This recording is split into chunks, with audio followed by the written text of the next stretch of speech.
If you're lucky, it's possible to make a quick killing from short-term speculation, but sensible investing requires time and patience. To quote Warren Buffett, someone's sitting in the shade today because someone planted a tree a long time ago. Here's the behavioural finance expert, Joe Wiggins. Long-term investing is critical to meeting our investment objectives. The benefits of compound interest, the benefits of investing because of the coupons you receive from bonds, because of the dividends that you receive and reinvest from equities, they work over the long term. Over the short term, markets are driven by sentiment. They're driven by flows and sentiment, which are inherently unpredictable. So we focus on the short term. We're likely to be whipsawed around, changing our views very frequently, incurring very high trading costs, and also probably destroying performance through time as well. So long-term investing is definitely the way to go. The problem is that many investors entrust their money to fund managers who are focused instead on short-term performance. In other words, the interests of asset managers and investors are often misaligned. There is a real and often hidden incentive problem in the asset management industry that most investors want to generate strong long-term returns and performance. And it feels like active managers want to do the same thing. They want to generate strong long-term performance.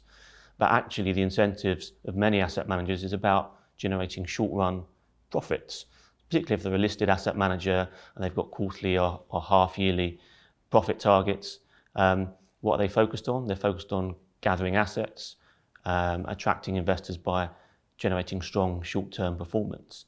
So what they often do is engage in behaviour which is detrimental to investors' long-term interests. So they'll market flavour of the month funds, often thematic funds that are in the short-term sweet spot.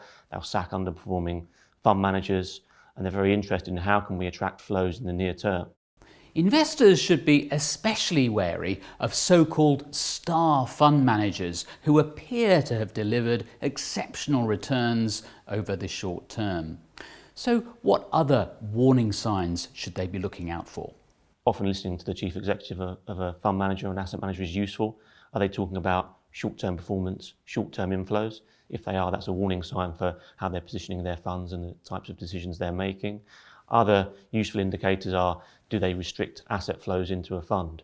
That's obviously a difficult thing for a fund manager to do because it reduces their profits. It's like Apple saying, we're not going to sell any more iPhones because we're profitable enough already. But for the incumbent investors in a fund, shutting a fund is often the right thing to do because it might preserve their ability to generate returns.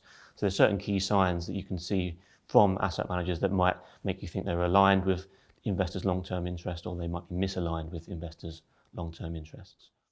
The good news is you can avoid altogether the risk of investing with a fund manager whose interests are out of line with your own by choosing to invest in passive or broadly passive funds.